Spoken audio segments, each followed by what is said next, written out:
What's going on, Geek Pit? Welcome to another episode of Geeking Out with the Metal Geek. I'm your host, the Metal Geek, and I got one thing to say. Make sure you follow me. Just click the QR code. It'll be linked to all my social medias right there on the right-hand side of the screen. It's free to do, real easy, and costs you absolutely nothing. You'll be helping me out by so much. And it's, that's it. That's all I have to say. And the next guest I got coming up, I just want to give it a quick shout out right now, will be the Fusion champion, Giorgio Lawrence. That's our next guest on Geeking Out right now. So let's take a look. But the Fusion champion, Giorgio Lawrence, December 18th at 7:30 p.m. That's going to be our next guest. So that should be a fun interview as well. So, but without further ado, let's give a Geeking Out welcome to our guests today. They are Primal Fear. Yo, what is up, bro? Guys? Thank you for having us, man. What's going on, guys? So, how's it going? Thanks. Going pretty good, man. Of course, brother. We're always looking to help out anyone who's willing to help us out. You know, we gotta give to get. You know what I mean? So thank you for having us. So first and foremost, individually, we'll start, I guess, left to right. I don't know if you have the same left to right. So we'll start. How did you guys get started in the wrestling business? Before we get into that, let's just allow us to introduce ourselves. My name is Adrian Soriano of Primal Fear. This is Gabriel Hodder of Primal Fear. Oh, we can't hear you, Matt. Your microphone can't hear you. Can you hear me now? Now we can hear you. Yeah. Go ahead, bro. Do it again. Matthew Oman of Primal Fear, baby. There you go. And if we're gonna get into the backstories of our journey into pro wrestling, I think, Matt, it'll be best to start off with you, since I would say you were kind of the initiator of it, if you will, for me at least. So, how far are we going back? We're going back to the beginning. To the beginning. So all the way back, 2015. 2015. So even further than 2015. Myself and Adrian, we've known each other since we were in high school. We met each other just through circumstances, being in the same class and stuff like that. But we really didn't click until our school didn't have a wrestling program. And they started the wrestling program, I think, in the middle of our high school tenure. And we were I was like, oh, snap. I always wanted to do wrestling. So I love pro wrestling. So signed up for that. The first day, we're all meeting in the gym. And I see, familiar faces. It's Adrian, our good friend Tiger Watson, a couple other friends, And I'm like, whoa, what are these guys doing here? So we start talking, and we bonded on the fact that we all had more than just the amateur wrestling. We all love pro wrestling, And we were best friends for years. Did bands, and after high school, we played in heavy metal bands and stuff like that.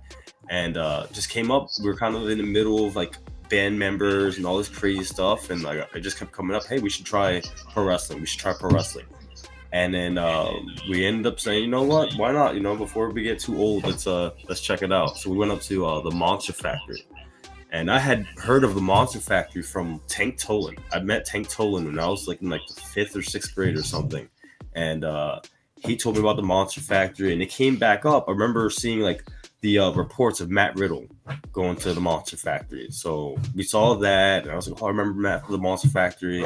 And Broly, sorry about that. And I seen the Monster Factory, and we were like, you know what? Let's check it out. We went to the first show, we were hooked. Mm-hmm. If anybody wants to pick it up from there. I pretty much don't got much to add to that. Except, we met in high school. We attended amateur wrestling together. And once the band thing wasn't really working out, it was Matt's idea, hey, why don't we try actual pro wrestling? And I was a fan growing up, but it's something that I didn't see myself doing as an adult. I wanted to be a comic book artist. I was heavily into drawing and doing physical art. But when the opportunity came up to try it out, I said, why not? And then here we are, almost 8 years later. So my start was a little bit different than theirs. So I actually ended up, when I was 5 years old, I had my birthday party at the Monster Factory. So I had always known about the Monster Factory. I had always wanted to be a wrestler my whole life. I grew up in a family that like loves wrestling. Like I was a toddler at WrestleMania. So I always grew up around wrestling, and I knew I wanted to do it. So in like 2015, I was supposed to go away to college to play football, and I ended up not playing football. I came home, and I decided, like, man, I really wanted to like give this wrestling thing a chance. Like, I've always wanted to do it. So I started looking up like wrestling schools on YouTube, and the Monster Factory came up. And you know, obviously, like I said, I was familiar with it. Like, I had my birthday party there. But in one of their YouTube videos, I seen a clip of Nick Camarado, who's like AEW now, and me and Nick actually went to the same high school.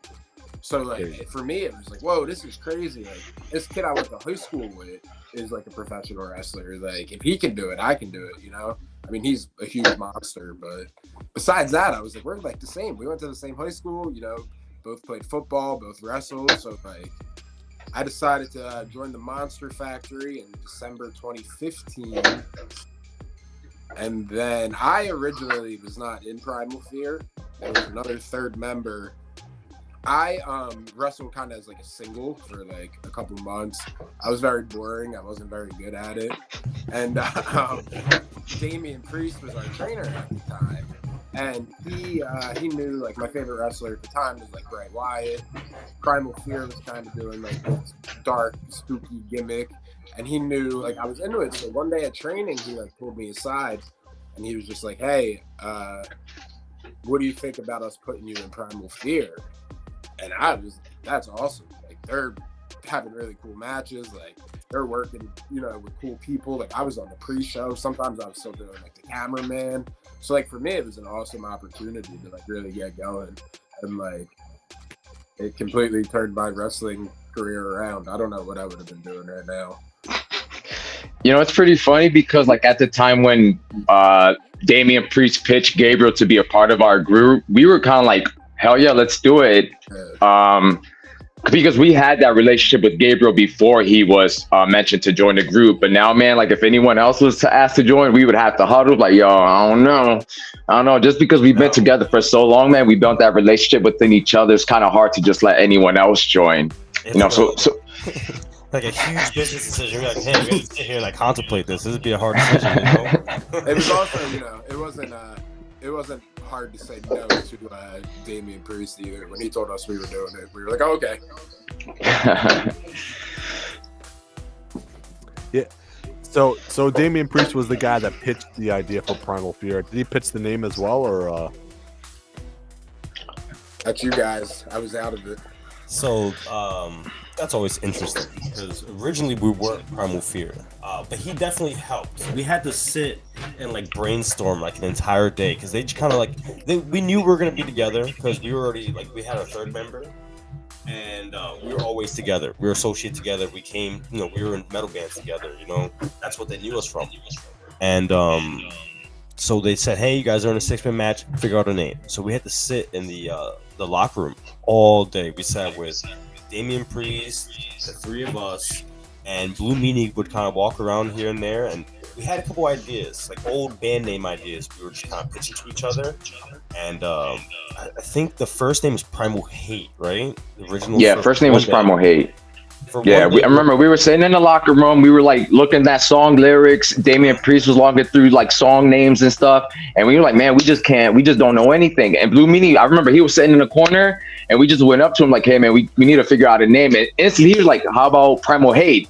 We were like, "Okay, that works." And then the following month, it was changed to Primal Fear, and we stuck with that name ever since. I hate to ask, but isn't Primal Fear also the name of a movie, or it is a movie? It is a movie. So you guys get asked about the movie a lot, or honestly, not really. Not as much you think. Yeah. Because there's also a band called Primal Fear, and I remember one time I was wearing one of our shirts. I was wearing one of our earlier like shirts, and somebody came up to like, "Oh man, I love that band." I was like, It's not the band.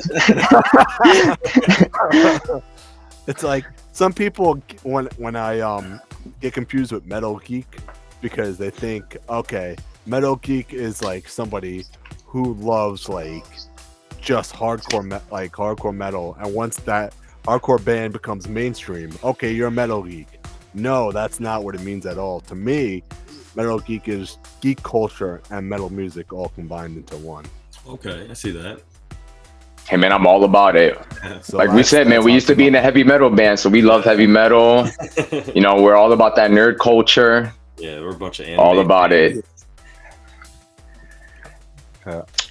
But Also, let me you just. guys also worked Ring. I'm sorry, I was just gonna touch on the history of the Primal Fear. Like we were given a name, and like early on in our career, we were trying to like come up with a meaning behind the name. So when Gabriel earlier he said, you know, we were doing this spooky gimmick, is because we thought when we heard of the name Primal Fear, we thought, okay, maybe we should be like scary characters and whatnot. And eventually, you know, with years of development, we were able to like evolve it to what you saw at Remarkable the last time you seen us. Yeah. So we could get super in depth into that, but I just kind of wanted to like throw that out there. All right. Yeah, we've had such a interesting development from like the beginning where we just didn't talk. We used to have these masks. He used to wear face paint. And eventually we became just a little more of ourselves now. I was going to say, yeah, like where we are now is really, it's pretty much a reflection of who we are as human beings. Just having a good time. Yeah, always having a good time and kicking some ass. Yeah. I was just about to ask, a quick question. What was the biggest thing that Damian Priest taught you about working with him, you'd say? For me, it was presentation, because I feel like he always was huge on how you present yourself, not only like for your match, but also how you carry yourself backstage and like anywhere, wherever you go. You know, if you want to be a star, then like try to present yourself as one, because perception is reality.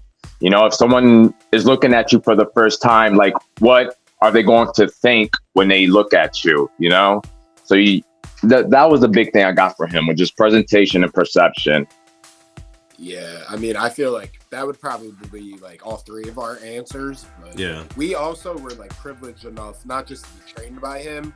We were in like a little group with him for a little bit, so like we got to be around like him, like putting matches together and just like really getting like a look at that like kind of next level like creative process for like putting together matches, you know. That's something that was so beneficial. Just being in the ring with him and seeing his timing and how he can just control the crowd, and you know, that's just stuff that you can't just get anywhere. Like you need to be there experiencing it.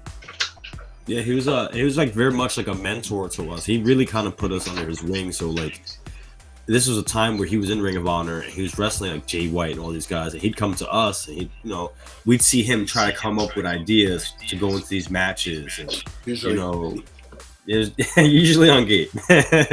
And we just got to see him develop at a time where it's like, it's so cool, and then boom, he ran off to the next level, you know. So that was like the end of our like us being around him full time. But prior to that, we're around him for all his big entrances. We're his minions coming out with him, you know. So it was really cool to watch him. You know, it was very inspiring to watch him on his journey, you know. Yeah, because of him, we were able to get our foot inside of Ring of Honor. We were able to experience some of the things that he was experiencing, you know, and it's like working in front of big crowds and stuff like that. So yeah, he played a huge role in our career. Yeah, I mean, when we got accepted into like the Ring of Honor dojo to start training, he was the first person I texted, like, you know.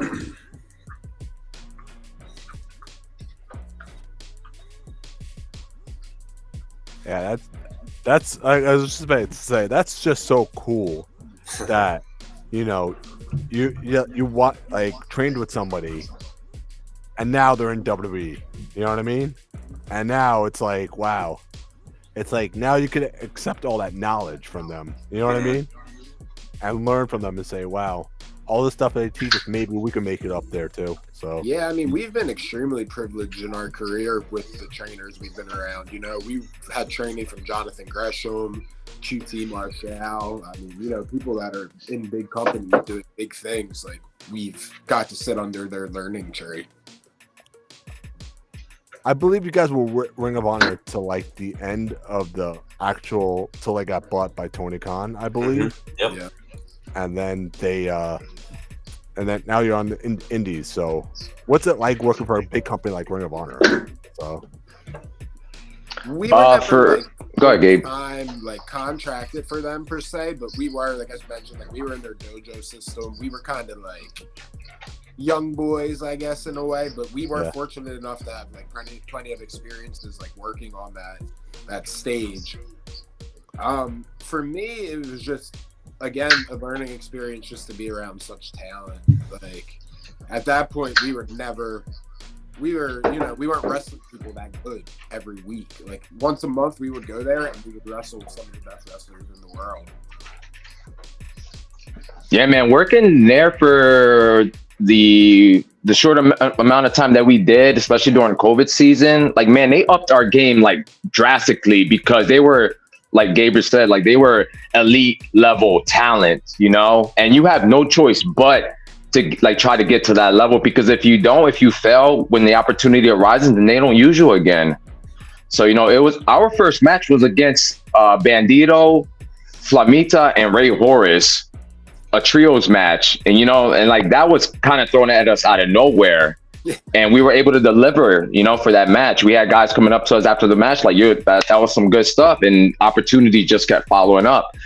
But as far as working there during that time, man, I felt like they played a huge role in our development as sport entertainers, because not only were they presenting us those opportunities to work with those guys inside of the ring, but it was also the stuff that they were helping us with outside of the ring, as far as like character development, segments, promos, you know, just seeing like the construction, everything being put together, everything that it takes in order to put a show, to put on a weekly program that's being put on TV, like that stuff, man. Like, oh man, I learned so much within that short amount. It's like, if you ever watch Dragon Ball Z, it's like being in a hyperbolic time chamber.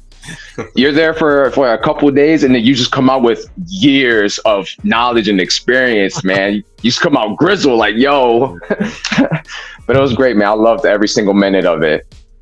And like you said, it was very like sink or swim, you know, like they gave us an opportunity, and it was like every single time we had an opportunity, we were trying out new things, what works, what doesn't work, and what we were grateful for. There was always somebody who was watching.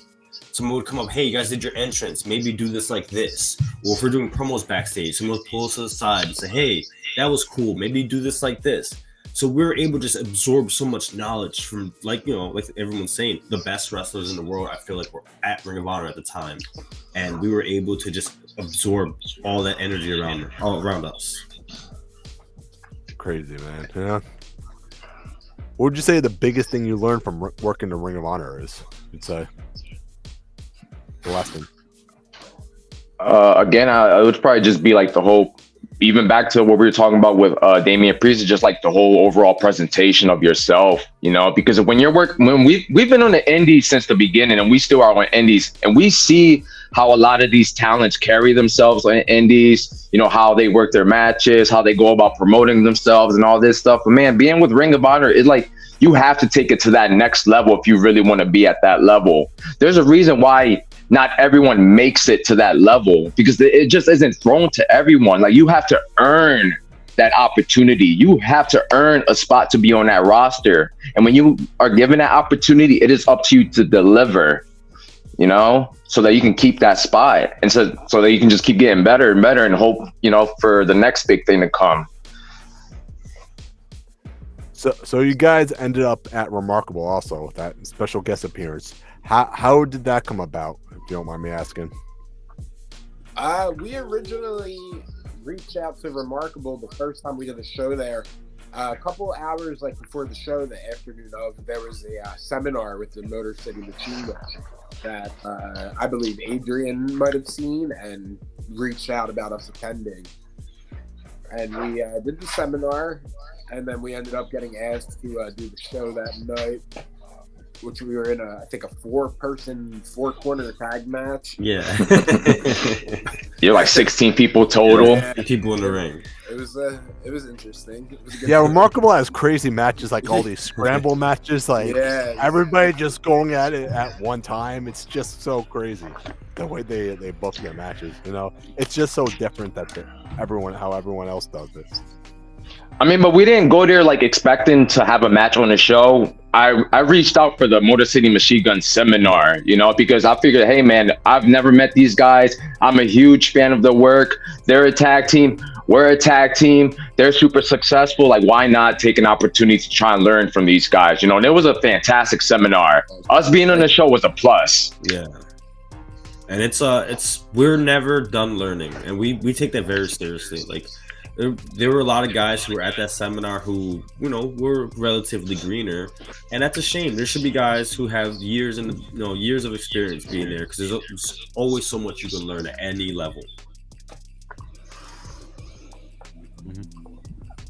And plus, I think that's a great way to like network and like meet up with these guys, because if you, for like in our case, if you do show up and you do good, they like what you bring to the table, then they'll remember you. You know, you stick out instantly, so that the next time you either keep in touch, you know, get their contact, or next time you guys even meet each other, it's like, hey man, like, you know, you kind of just reconnect and like pick up from where you left off. So it's always cool to get out there and try to meet new people. Definitely, man. Definitely. You know. Is there anything like you learned from the seminar, or? Yeah, we learned a few things, man. They had a few tidbits of like, you know, like how to go, like if you're just getting into the business, like this is how you can go about developing yourself as an in-ring talent. You know, I'll throw one of them out there. They said if you are just getting in and you kind of don't know like what to do as far as move sets or like, you know, your personality, your gimmick, just choose 3 of your favorite wrestlers, combine them, just take from them, and then eventually you will mold into whatever it is that you're trying to be. So I thought that was pretty cool. Mm-hmm.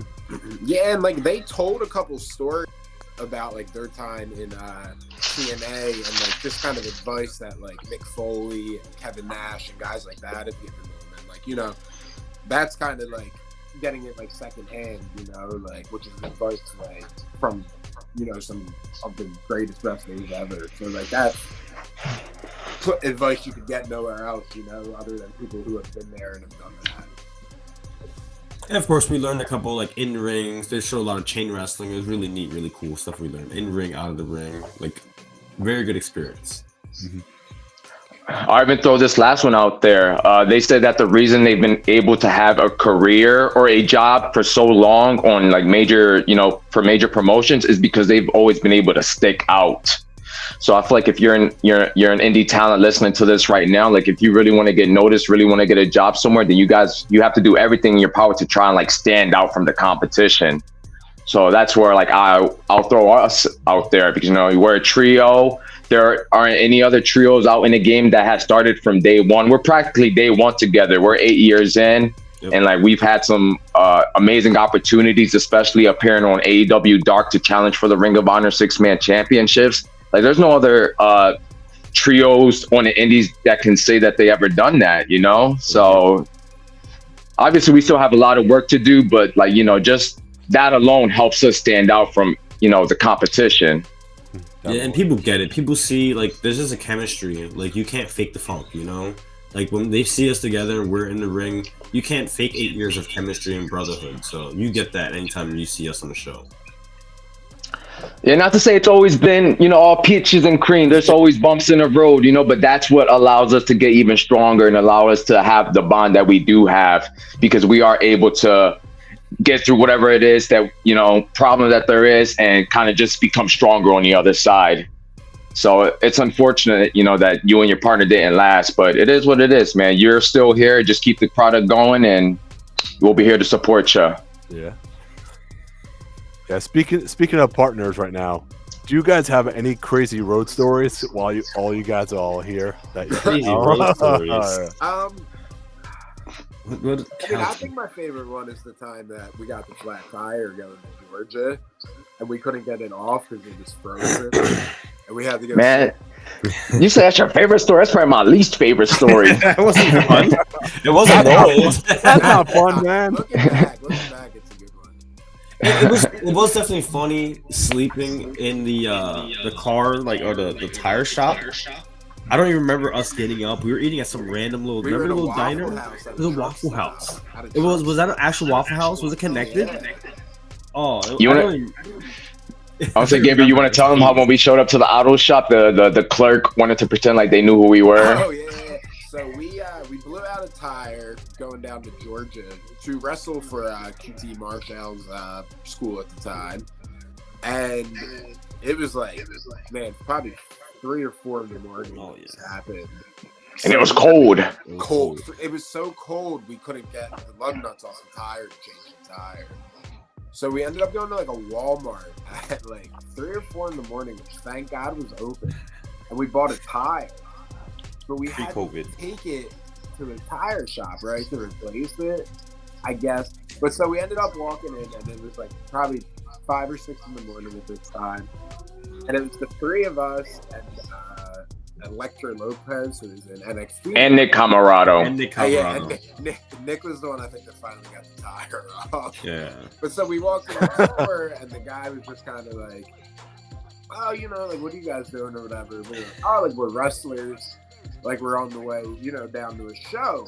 He was like, "Oh, you guys are wrestlers. What's your name?" We said, "Primal Fears," and he looks at us. Primal Triangle. I've heard you guys. He's sorry, you guys. Primal Triangle. We were like, okay, whatever. Sure, buddy. Just And change the tire, please. I've seen Primal Triangle on the TV, I think. Primal Triangle. So that's Man, our has no idea code who we name are. for each other. Should use the name Primal Hate or something like that. Yo, we're from Jersey, but wrestling down south, man, that was so much fun, and I would love to go back down there again. Working down there, like that crowd, they love pro wrestling, man. They bite into everything, you know. Yeah, that was So yeah, they're great. experience that, like, you know, is something like that weird, is like something we'll be so grateful for. Like, QT put us on his first show he ever ran. Like, Brandy Rhodes was like on that show, you know? Like, Yeah. we, at that time, it was just him looking out for us. We were just students at the Monster Factory that used to drive down to Georgia for the weekend and wrestle for him. And, like, we're so grateful for that opportunity. Yeah, Brandy Rhodes, Dexter Loomis. There's a couple of like names on that show. You know, of course, Nick Camarado and Preston Vance and Damian Priest and all those guys also. Extension of that story, and I think it was a different time. I think we went down to Georgia, just the 3 of us. And got the speeding ticket. No, but that's a part of that story also. We were on our way to the actual show for One Fall Wrestling at the time, and we were going through these crazy backwood areas, and I just remember us being low on gas, and we hadn't seen a gas station in miles. And we finally saw a gas station, and we're like, oh my god, yes, the gas station, we can get gas. And when we got closer, it was like a pot shop, wasn't it, Gabe? Like, it was nothing but like pots and pans, and it was like an old abandoned gas station. Yeah. It was And we're like, oh my god, we're gonna get stuck in the woods and die. Like, we're never gonna make it home because we're never gonna get gas. Remember that part of the story because that was very funny. We've got a lot of flat tires. We got a flat tire going up to Boston for AEW. That was rough. Yeah, if you're an indie worker and you're listening, always keep a spare tire in your trunk. Yeah, the New Always. York, no joke, them potholes got us. Yeah, Mm-hmm. crazy. Yeah. I feel the pain of knowing that we had a hotel booked up. We're in A Connecticut. nice hotel. We had a too. nice hotel booked in Connecticut that we had to cancel and go into these really super shady, like, little motels that we got stuck going into. You want to tell them? You want to tell them what was playing on the TV when you turned it on? I don't want to tell what I turned on the TV I and was gonna imagine. I was gonna imagine. Yeah. Yeah. I think. That was just like Oh, you gotta another- pay for this. That was another crazy, like, pro wrestling weekend though, because like we had to be up at like 7 in the morning to get our tire changed because we were going to do extra work for AEW. So like we ended up being awake for like 28 straight hours. Like, it was crazy. And then I had a job interview the next day that I like fell asleep during. I remember we went to IHOP and it was so good though. We were getting a tire change at like 6 in the morning. We're like, man, we're Is just that where sitting we here. went? IHOP? Oh, because we tried to go in another The place. first place, I remember the cook didn't show up. No, we're waiting outside this restaurant to open because we want breakfast, and the time says should be open. We're like, what's happening? And then somebody's in their car. They just open the door and they're like, we're waiting for all the cooks to show up. We're like, what?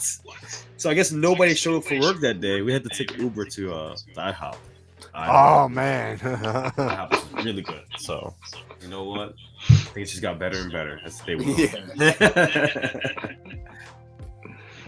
Man, I was actually talking to Johnny Cashmere about what his favorite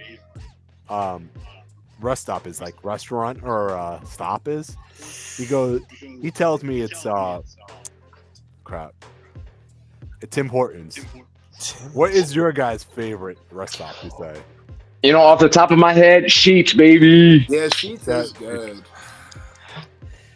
I like Sheets. I just never had my thing there. Waffle, I like Waffle House, but that's just No. I like Waffle House too. We don't get to go there a lot. I saw questionable things at a Waffle House, so I'll never forgive them. All right, what's your favorite?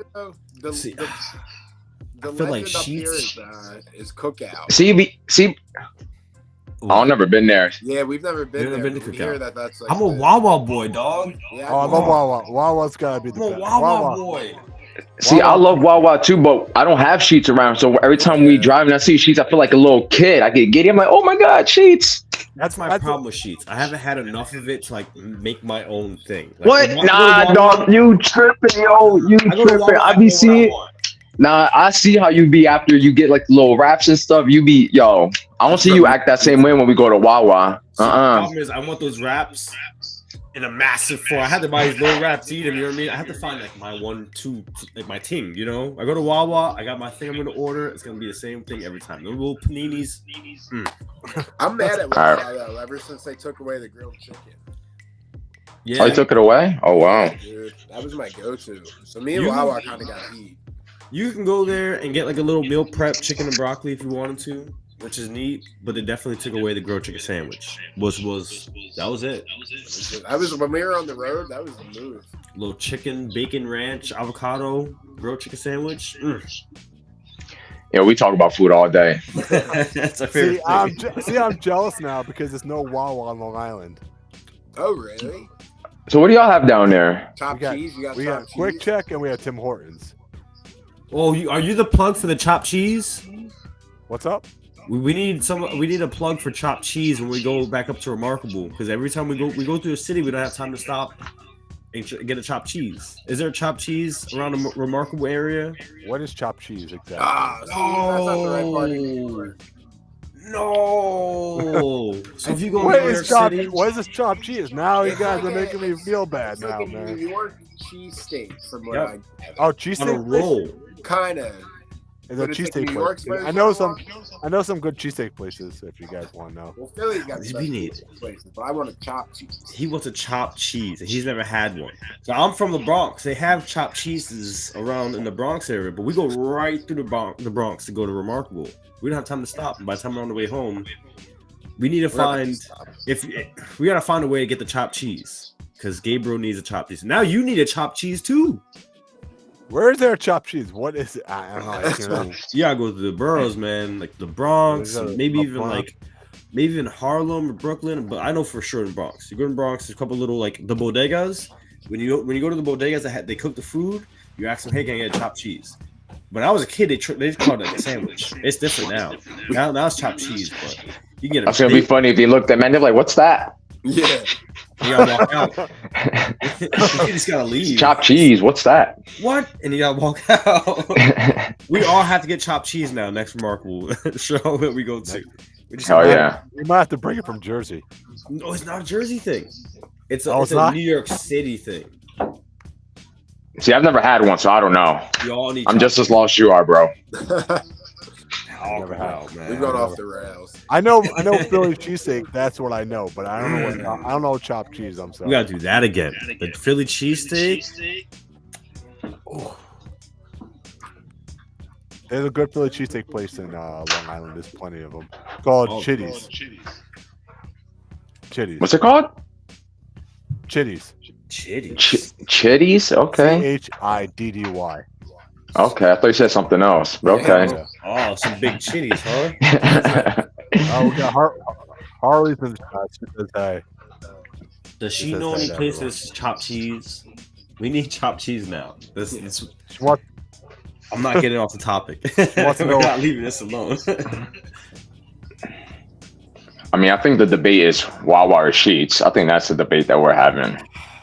I want to get more intimate. we with have Sheets. neither. We have neither over here. That's we have crazy. neither. I'm telling you. Like, If you're ever on the road and you see a Sheets, stop by. It'll change your life. I'm telling you. can you order food Okay, at this Quick is a Check, or is it just like pre-made Yeah. food? I think it's pre-made food. Oh, really? I thought. I think. 'cause there's I a- know it's not pre. I don't think it's pre-made.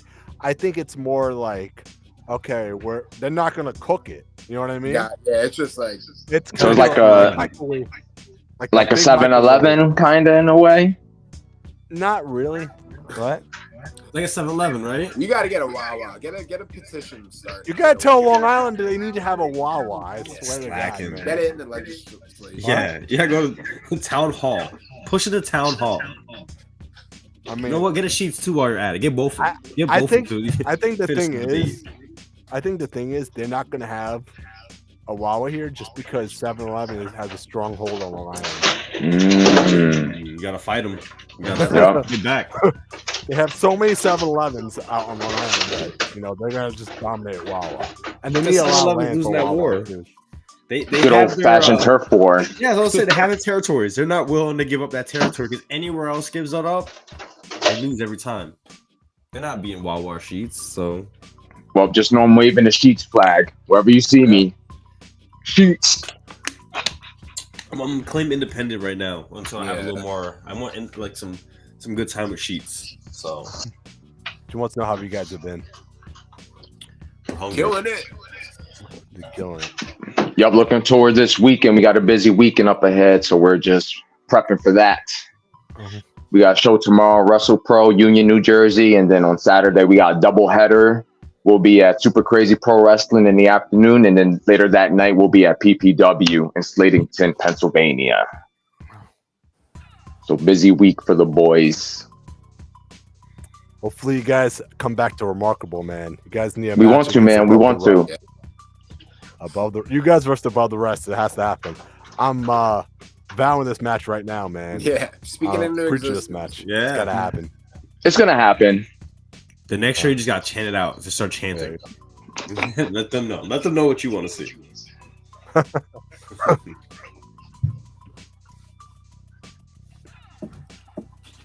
So who's been some of you guys dream wrestlers to like get involved, like inspirations is what I want to say to do this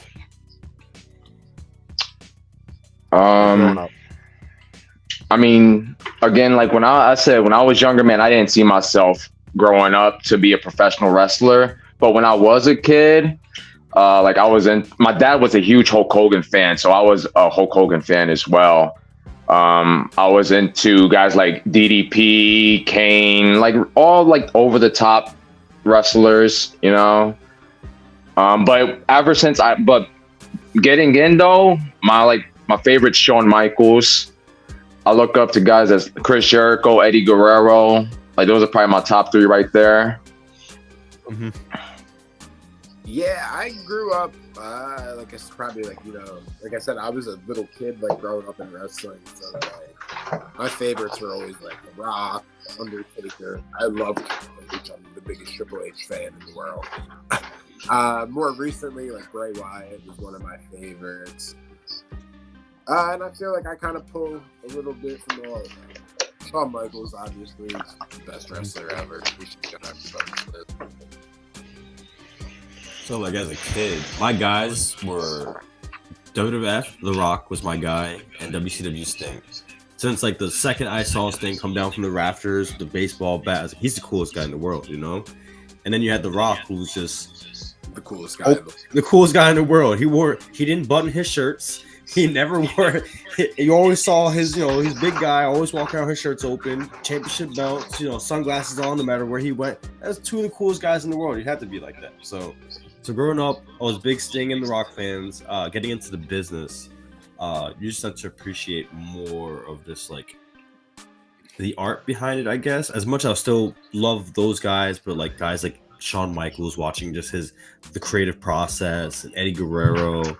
Kenta was always like, before I got into wrestling, he was my, I can do that because I had a background in martial arts, and just watching Kenta, how believable his strikes and everything.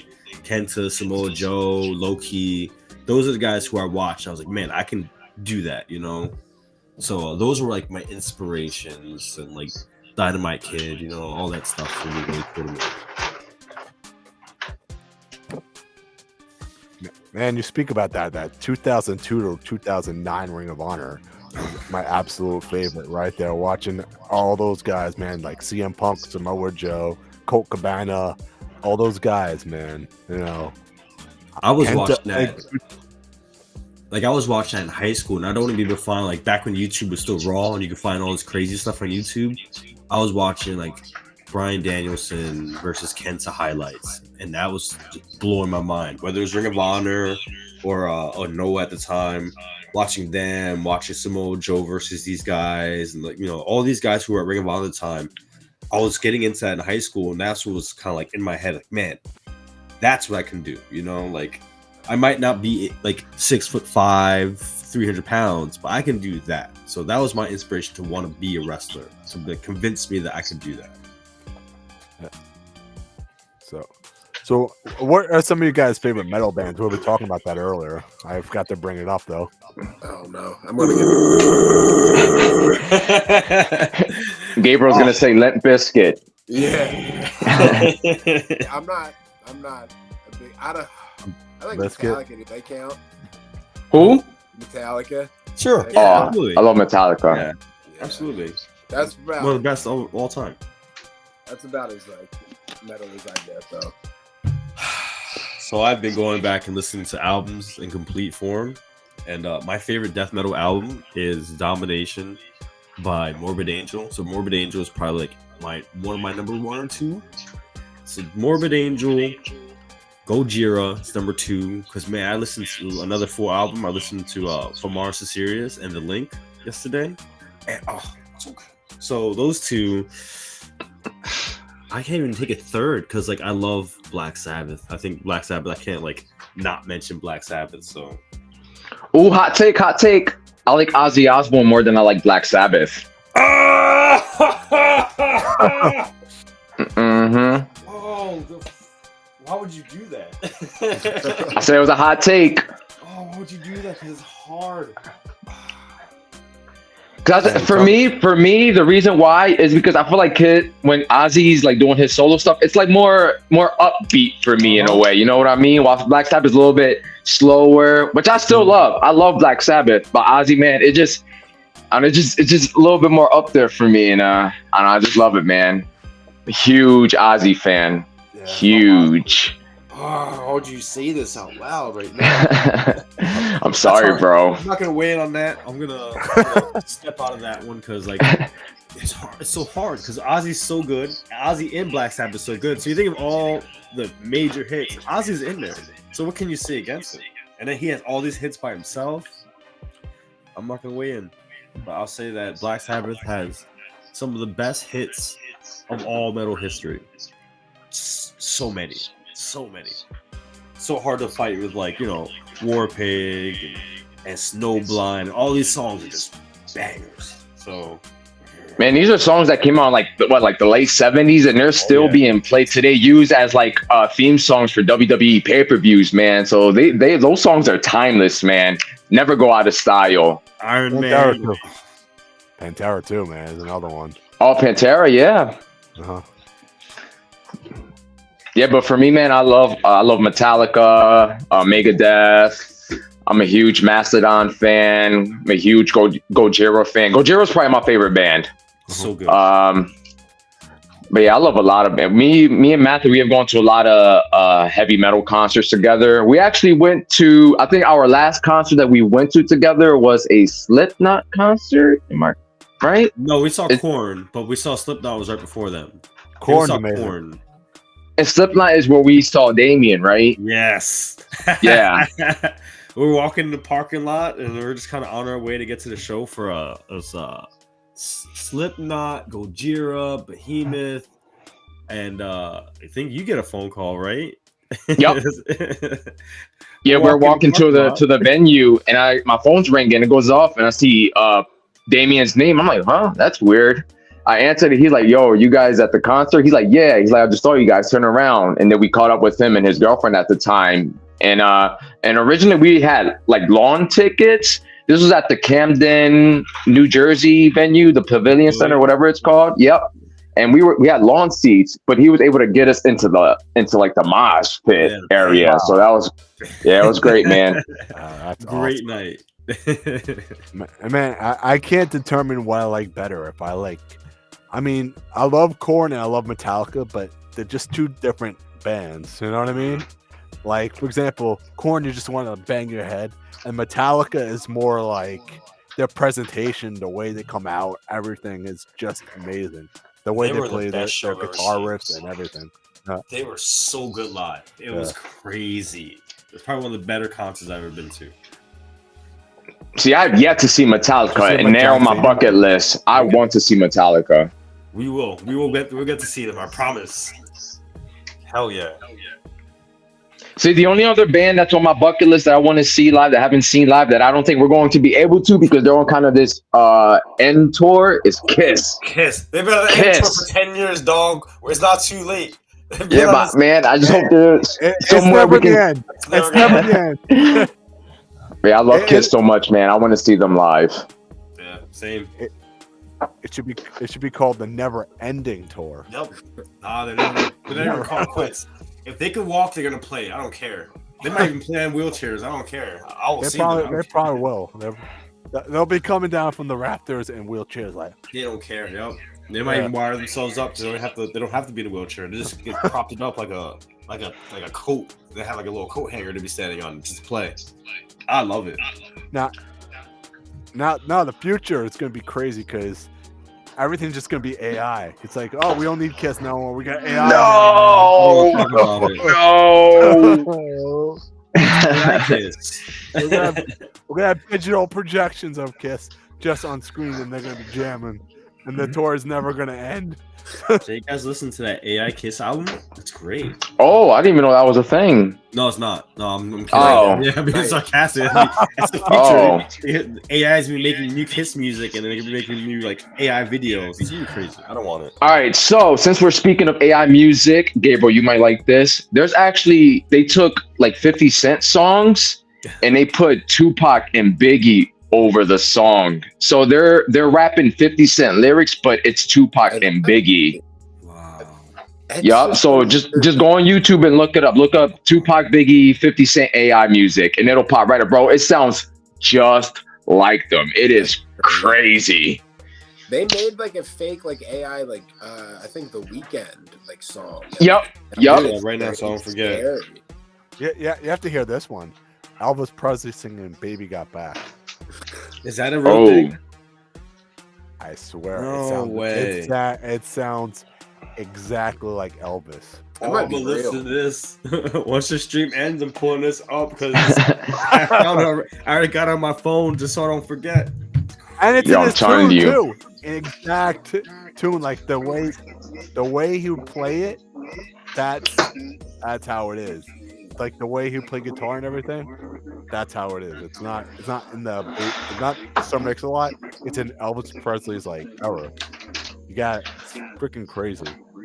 Yeah, man. AI, that's a whole different discussion, man. Something like that. It's taking over the world, man. Skynet. Yeah. We were taught to fight this from an early age. Like I don't know why we're letting this happen. Why he's stepping up? Where's Arnold Schwarzenegger when you need him? Like, it's the future. Yeah, come on, man. It's like, and did you guys hear that they're gonna bring the one of the dinosaurs back? Yeah, dude, the Willy Mammoth. I was All just these talking movies. about. Hey, what? Yeah, They found a Yeah, Willy they're Mammoth working like on it to bring fetus the- in like a block of ice and they're like trying to like bring it back. And it's not a good idea. Yeah, there's like Oh, Jeff Goldblum is like Although I will telling go us see like, it. no, you go to there's like Jurassic been Park. 5 movies why this is a bad idea. Exactly. Yeah. Like, why are we doing all this stuff that the movies told us not to do? We're letting Jurassic Park. It's all gonna come true. Jurassic Park's gonna happen, and then the Terminator's gonna come, and then what are we gonna do to stop this? You're not gonna tell It's me like I- they warned us in the movies, They warned and us. yet we're still doing it. We're still doing it. It's like, Y'all made oh, fuck the movies. Jurassic We don't Park care. and Skynet. Like, come on, man. Do this ourselves. That's on us. Now we have to be the heroes and stop all this. So what can we do, bro? What can we do? Listen, I watch All all we, the movies. all we can do is pull up Yeah, some bro, seats yeah. and just be there front row and just watch it all unfold. Nah, buddy. I watch the movies. We, Just pull out a sword. we might have to. Yeah, we might have to pull out one of these. You know, always ready. Man. Always ready. Oh man, Primal Fear is gonna have to shoot some dinosaurs somewhere. I don't know, man. Yeah. Become like Turok or something like that. Listen, that could be a comic book. We've been trying to make a Primal Fear comic book for years, so All right, hold on, Matt. You got them weapons. There's 4 of us here right now. We'll just be the next Ninja Turtles. There we Tell go. you. I already got We're the mine. next Ninja Turtles. I'm already set, While everything is being destroyed up top, we're just gonna move down into the sewers, and then we'll just come out whenever we need to get some food. You know, kill some things along the way, come back, and we'll be straight. I got us, boys. I'm already good. Good to go. There we go. Yeah, rendezvous. You heard it here, folks. Yep, that's it. See, I start hearing about No one else It's a new comic book. Yeah. Someone's getting the 4 Ninja Turtles right here. That's it on the screen. Say, screw a comic book. This is real life. This is real life, yeah. It's real life. You gotta start hearing reports about giant turtles attacking people. You didn't hear it here first. Yeah, when I was 5, I would never think that dinosaurs would be real, and now they're gonna be real. That's fucking crazy. Yeah. I'm all for it. I know I gotta see it to believe it, man. So, if they bring 1 back, next thing you think it'll be 2, there'll be 3, there'll be 30. Yep. As long You as guys- they don't, let's all pray they don't bring back pterodactyls. That's what I If was they- thinking. That's the most frightening thing ever. Like a 9-foot flying thing through the skies going, ah! Like, oh, that's what I don't want in the world, you know? That's the last thing I want in the world. So Keep it on. let's not. Keep them all on the island. Keep them all on the island. That's it. You know. And I feel like How do you keep them on the Don't bring them island? over here to New York. No, What's gonna stop saying them from regular leaving the dinosaurs. island? Don't invent pterodactyls. Well, if they can, It's a bad idea. I don't think do it at all. Yeah, it's a bad idea. What's gonna stop a pterodactyl? Like it's gonna be nuts. Right. It's gonna be nuts. I'm not. For That's it gonna at be all. so bad with planes and everything, and helicopters, and that's gonna be bad. And they're gonna look scarier than they do in the movies. I swear. They're all gonna look like ostriches. They're not even Yeah. look like what we know, what we think. They're like giant bird creatures. It's gonna be awful. Like, don't do it, please. I like it. That's not. That's where I stand. The lesson of this is the future is crazy. We're just copying movies. Is what we're doing. Yeah, but anybody walking away just- from this podcast, please know that we tried to stop it. We tried to stop this. If you're looking back from the future, we tried to end it. They wouldn't listen. We tell them it's a bad idea, and they won't listen to us. That's it. Eh. So you're currently a champion right now, or So I think the only one out of the 3 of us that have any championship we is are. me, right? They're yeah, championship. yeah, that's what I was We're saying. looking to change that this weekend. We have championship matches this weekend, though. So Go ahead, tell them about it. This Saturday at Super Crazy Pro Wrestling against the current Super Crazy Pro Wrestling Tag Team Champions, the Tonys. We're looking to get our belts back and keep them this time, baby. And what is that? 3-time Super Crazy Tag Team Champions? 3 times after Saturday, 3 times. Already the longest reigning. About to be the probably most reigns too. So we're coming for Probably. all the records. Tag team specialist. I think it would be our 10th tag team championship overall. That's right. And I currently hold the Super Crazy Pro Wrestling Heavyweight Championship. I defeated JTG last month to capture the vacant championship. There is still another champion floating around, and Tony Leyenda has it right now. He's been ducking, he's been dodging, but eventually the time will come where me and him will have to step in the ring so that we can settle it to see who can become the undisputed Super Crazy Pro Wrestling Heavyweight Champion. And I'm also the PPW Heavyweight Champion, who I defeated the Mecca for that championship. I don't know if you're familiar with him, former Ring of Honor talent as well. Yep, he just wrestled that win. Awesome. Oh, yeah. Yeah, the Mecca. He wrestled Joey Conway. Yeah, nothing but respect for that guy. Yeah, Mecca. But tomorrow, it will be me teaming up with the real one, formerly known as Enzo Amari, taking on the team of the Mecca and Clutch Adams.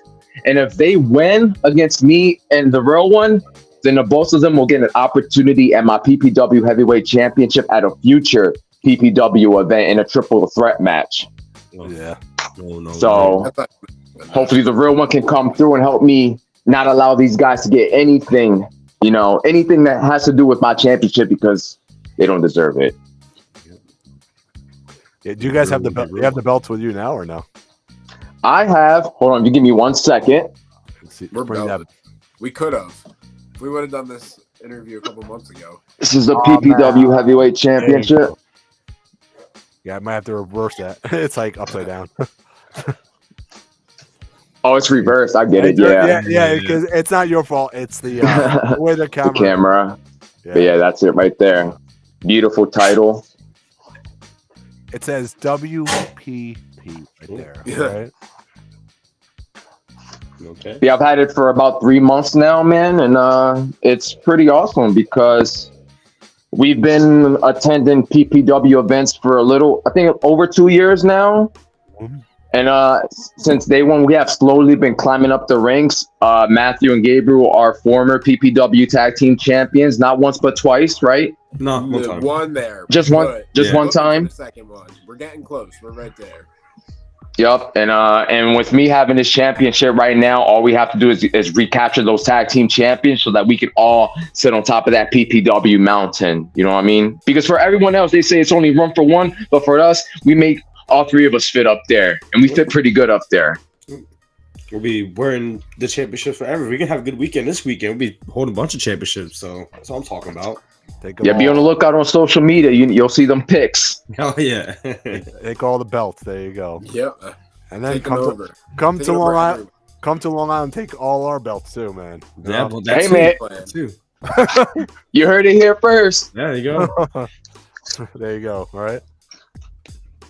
The match has to happen above the rest against Primal Fear, man. Keep putting it out there. Putting it out there, right there. You gotta listen. It's gotta happen. So I'm lobbying that match right now, man. So please do. Let them know. Let everybody know. I want you to chant that the next show. You go to the next show, let them know. Yeah, we'll definitely keep in touch with them and hopefully try to get out there early this coming year. And we'll be on the lookout for you. Yep. Yeah. I was at the last show. I think I spoke to you guys, you know? Mm-hmm. Yeah, I remember you approaching us right after the show. Yep. Yeah, so. All right, any social medias you guys have you want to plug real quick or Of course, man. We're all about the social medias, man. As you can see it in the. Oh no, I guess if they're listening, they can't see it. But you can follow me, Agent Soriano, at Soriano_saga on X, Instagram, TikTok. Boys, you can plug your stuff in real quick. I am at fear_Gabriel13, also on X, Instagram, and TikTok. I'm Matthew Ullman or Matt Ullman 999 on X. I always want to say Twitter, Instagram, TikTok, Twitch. That's it, right? There's nothing else. That's the only one. That's not all for us. Yep. Go to the YouTube. Yep. Man, it's so weird saying X now. Yeah. So used to saying Twitter, but it's X. But yeah, follow us all on X. But we also have a joint account. You can follow us at True Primal Fear on Instagram. TikTok, and most importantly on YouTube, where we're uploading promos, matches, vlogs, content throughout the month. So, keep you guys updated with everything that we have going on. Because right now we are on the road to 500 subscribers, and we're almost there. 500 subscribers. Wow.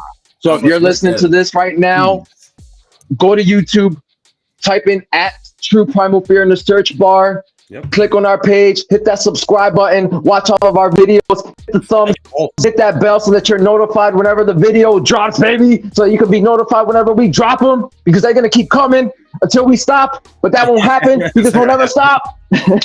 Comment on every video. Comment on every single video so the algorithm picks it up. And that will know that you're watching. It's a test. So now we got No, but seriously, we appreciate all the fans who do support us, like right now with everything that we have going on, because without them, we wouldn't be where we are today. So let's, continue to support one another. Follow homie Metal Geek on all of his social medias. Yep.